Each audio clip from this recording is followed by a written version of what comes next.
there, my name is Nick Francis. I'm the Chief Product Officer for Brooklyn Vendor Assurance. This is the BVA Risk Management Basics course. It's an introduction to risk management and the basic principles to apply when managing vendors at scale. This is the course introduction and overview. So firstly, why sit this course? If you manage vendors today or suppliers directly or anything to do with the supply chain, why sit a course on risk management basics? Well, the answer is quite straightforward. Technological advancement is moving faster than ever, and we are in what has been referred to as the fourth revolution. The first was in the 1700s when the advent of the first mechanical loom came in 1784. The second was in the 1800s towards the 19th century, where the first assembly line was created. Electricity creates a division of labour and enables mass production. And then towards the second half of the 19th century, IT systems came in as part of the third revolution to automate those production lines further and again speed it up. 1969 was the first programmable logic controller.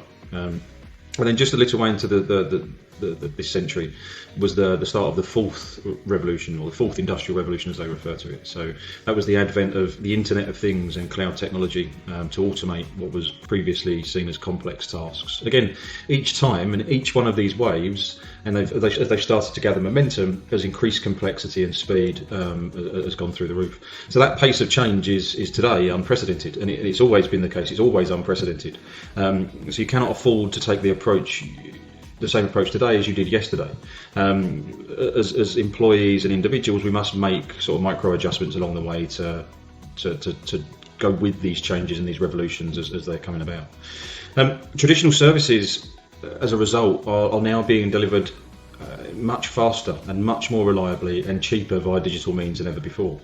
This is resulting in organisations in outsourcing more and more services than they ever have before that were perceived too complex for outsource, so thus they did them internally, and now being looked at to suppliers to provide that, as that's their specialty. So why should an organisation that relies on something but isn't their specialty be responsible for building, maintaining and running those services? Of course, it makes sense if they can get that done by a specialist at a cheaper price point than them do it themselves, they would do so. And in line with this transformation and this revolution, risk management and the discipline of risk management is becoming much more relevant to supply chains. It's not so much anymore that it's just internal risk management, so that within the company, risk management needs to look at all the internal facets of the things that are happening and make a decision and managing risk in that extent. But it becomes much more about how that is impacting the supply chain, because there's much more being done from the supply chain than ever before. So it's so important that the front line, or those that are working directly with vendors, understand the concepts around risk management and how to apply this to this role. So I hope you enjoy this course, or I hope you enjoy it as half as much as I did in creating it, and I'll take you through the course content and overview. So the first chapter is going to be around, well, what is risk and how can you recognise it? Second is identifying a risk, so the personal risk parallel. We're going to put it into a personal context to make it a little bit more understandable and easy to digest without the corporate acronyms that come with it sometimes that can just overlay more confusion. Chapter 3 is relating what you've learned in the first two chapters back to how that would manifest itself in a company strategy and how you might set up a strategy within a company, before looking at some of the key metrics that underpin a said strategy, such as key performance indicators, key risk indicators and key control indicators, and where they play a part.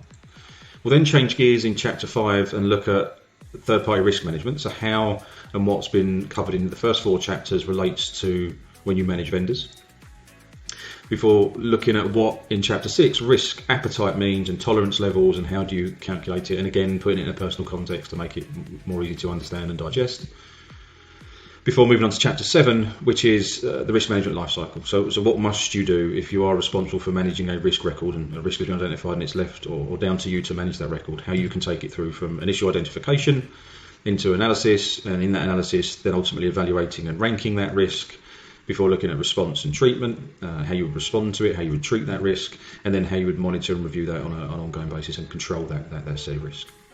Before finally moving on to chapter 8, which is using everything that's been covered in the first 7 chapters to look at how risk management works in action in the BVA platform. So looking at it in Brooklyn Vendor Assurance and seeing how the system supports the discipline of risk management when you're doing it in the context of managing vendors.